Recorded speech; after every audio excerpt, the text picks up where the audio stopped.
Hello dear student, পঞ্চম শ্রেণীর বাংলাদেশ ও বিশ্ব পরিচয়। আজকে আমরা সমাধান করব পৃষ্ঠা নম্বর 140, আর পরবর্তীতে আছে অধ্যায় 14। তো অধ্যায় 14 এর ভিডিও পরবর্তী ক্লাসে দেখাবো।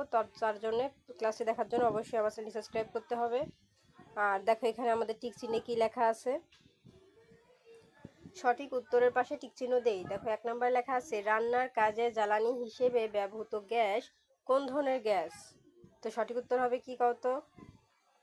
সঠিক উত্তর হবে আমাদের খ নাম্বার, এই যে খনিজ সম্পদ। তারপর দেখো 2 নম্বরে বলা আছে কোন গুচ্ছটি সব কয়টি বনজ সম্পদ। এই যে উত্তর হবে ক নাম্বার, মধু, মোম ও তামা। 3 নাম্বার, সমুদ্র সম্পদ ব্যবহারের সর্বোত্তম উপায় হচ্ছে কোনটি। সঠিক উত্তর হবে ক, সঠিক উপায়ে সম্পদ আহরণ। তো এই ছিল আমাদের টিক চিহ্নের সমাধান। এখন খ নাম্বার আছে সঠিক শব্দ বসিয়ে শূন্যস্থান পূরণ করো। একে আছে গ্যাস বাংলাদেশের প্রধান ড্যাশ সম্পদ। তো চলো উত্তরটা দেখে নিই, শূন্যস্থানের উত্তর কি।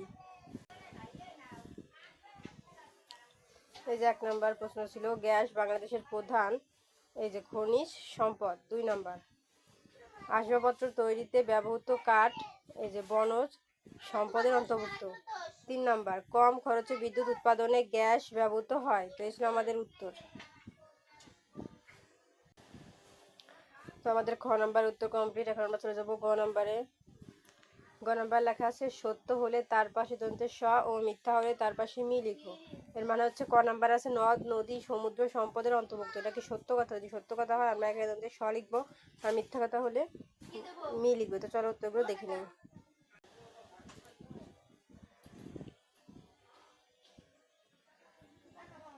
তো এই যে দেখো আমাদের উত্তর, এই যে নদ নদী সমুদ্র সমুদ্র সম্পদের অন্তর্ভুক্ত। এটা কিন্তু মিথ্যা কথা, তাই এখানে মি হবে। তারপরে 2 নম্বর আছে বাংলাদেশের খনিজ সম্পদের মধ্যে কয়লা ও প্রাকৃতিক গ্যাস উল্লেখযোগ্য। এটা কিন্তু সত্য কথা, তাই এখানে আমাদের স। 3 নম্বর, লবণ ও মাছ বাংলাদেশের গুরুত্বপূর্ণ সামুদ্রিক সম্পদ। এটা কিন্তু সত্য কথা, তাই এখানে কি হবে? দন্তের স হবে। তো এই ছিল আমাদের গ এর উত্তর।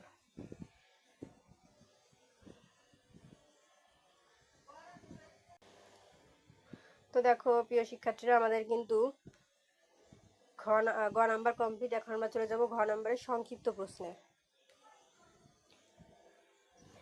তো 1 নম্বরে বলেছে প্রাকৃতিক গ্যাস কি কি কাজে ব্যবহার করা হয়। এরকম আমাদের 2, 3 আর 4টি প্রশ্ন আছে। তো চলো এগুলো পড়ি ও উত্তর দেখি।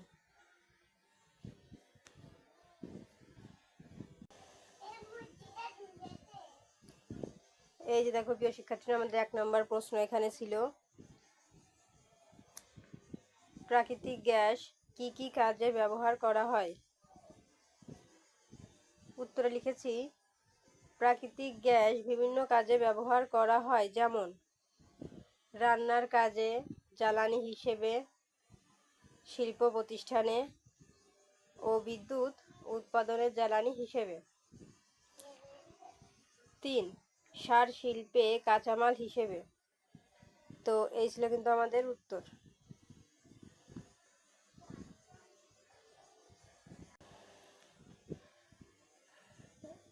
এখন দেখো 2 নম্বর প্রশ্ন আমাদের বলেছে বাংলাদেশের প্রধান প্রধান গ্যাস ক্ষেত্র কোথায় অবস্থিত। উত্তরে হবে গ্যাস বাংলাদেশের প্রধান খনিজ সম্পদ। বাংলাদেশের সিলেট, সুনামগঞ্জ, হবিগঞ্জ, ব্রাহ্মণবাড়িয়া, কুমিল্লা, চট্টগ্রাম, ভোলা, নরসিংদী ও গাজীপুর জেলায় প্রধান গ্যাস ক্ষেত্রগুলো অবস্থিত।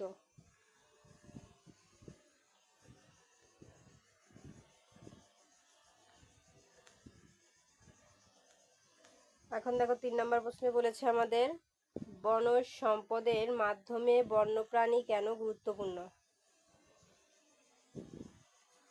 উত্তরে আমরা লিখেছি বন্যপ্রাণী প্রাকৃতিক ভারসাম্য রক্ষা করে। তারা বনের বীজ ছড়িয়ে নতুন গাছ জন্মাতে সাহায্য করে। বন্যপ্রাণী না থাকলে বনজ পরিবেশ নষ্ট হয়, তাই বনজ সম্পদে বন্যপ্রাণীর গুরুত্ব অপরিসীম। তো এই ছিল আমাদের 3টি প্রশ্নের সমাধান।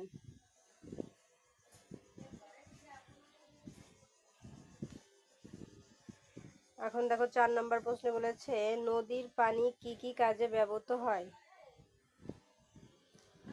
উত্তর, নদীর পানি বিভিন্ন কাজে ব্যবহার হয়, যেমন 1 কৃষিকাজে, 2 মাছ চাষ করতে, 3 বিদ্যুৎ উৎপাদনে ও 4 মালামাল পরিবহনে।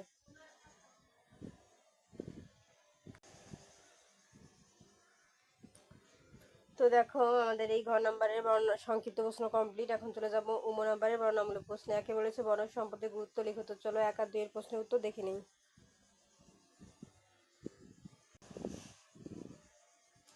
এই যে আমাদের 1 নম্বর বর্ণনামূলক প্রশ্ন, বনজ সম্পদের গুরুত্ব লেখো। উত্তর, ঘরবাড়ি নির্মাণ ও আসবাবপত্র তৈরি এবং খাদ্য আহরণে বনজ সম্পদের গুরুত্ব অপরিসীম। বন্যপ্রাণীর আসবাবপত্র, আবাসস্থল এবং প্রাকৃতিক ভারসাম্য রক্ষায় এর গুরুত্ব রয়েছে। এছাড়া প্রাকৃতিক দুর্যোগ মোকাবেলায় উপকূলীয় ভূমিকা গুরুত্বপূর্ণ ভূমিকা পালন করে।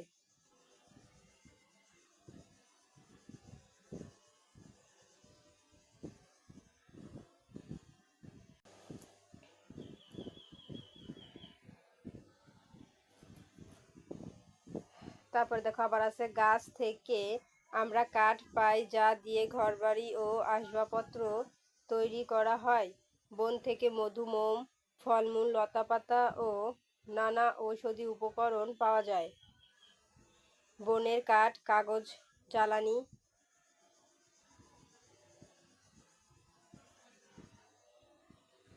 ও বিভিন্ন শিল্পে ব্যবহার করা হয়। তাই বনজ সম্পদ আমাদের জীবনে ও দেশের উন্নয়নের জন্য খুবই গুরুত্বপূর্ণ। তো এই ছিল কিন্তু আমাদের সমাধান।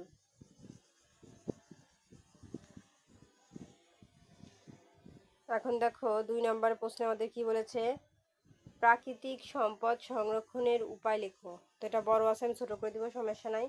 উত্তর লিখবা, বাংলাদেশের অর্থনীতিতে প্রাকৃতিক সম্পদের গুরুত্ব অপরিসীম। বিভিন্ন পর্যায়ে প্রাকৃতিক সম্পদ সংরক্ষণ করা যায়।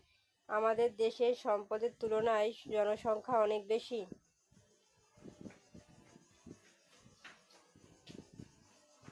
খনিজ ও প্রাকৃতিক সম্পদের ভাণ্ডার সীমিত। শিল্পের অধিকাংশ কাঁচামাল প্রাকৃতিক সম্পদ থেকে সংগ্রহ করা হয়। ভবিষ্যৎ বিবেচনা করে পরিকল্পিত আহরণ নিশ্চিত করতে হবে। তো তোমরা ছোট করে লিখলে এই যে হবে আছে, হ্যাঁ, এই হবে পর্যন্ত লিখে দিবা, আর এর থেকে বড় তোমাদের লেখা লাগবে না, এই হবে পর্যন্ত লিখে দিবা, ঠিক আছে?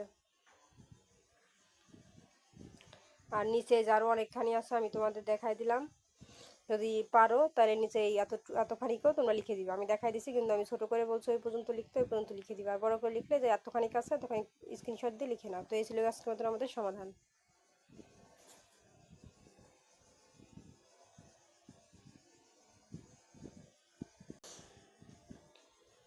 তো প্রিয় শিক্ষার্থীরা, আমাদের 9 নম্বর বর্ণনামূলক প্রশ্ন কমপ্লিট। তো পরবর্তীতে 14 অধ্যায় ভিডিও দেখার জন্য অবশ্যই সাবস্ক্রাইব মাই চ্যানেল।